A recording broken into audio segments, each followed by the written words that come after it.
মিলিয়ে আলহামদুলিল্লাহ গণতন্ত্রের বিজয় হয়েছে। আমরা ভোট দিয়ে আমাদের রাষ্ট্রপতি আমরা নির্বাচিত করতে পেরেছি। এটি বাংলাদেশের গণতন্ত্রের জন্য একটি মাইল ফলক হিসাবে থাকবে, ইতিহাস হয়ে থাকবে এবং আমাদের একজন বর্ষিয়ান রাজনীতিবিদ আজকে তার মর্যাদাপূর্ণ আসনে অধিষ্ঠিত হয়েছে।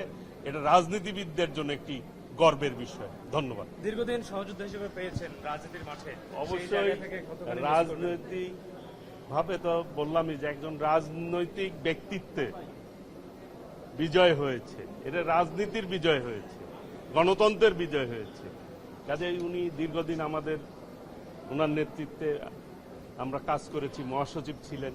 অবশ্যই আমরা কিছু হলেও তো মিস করব, তাই না? Thank you.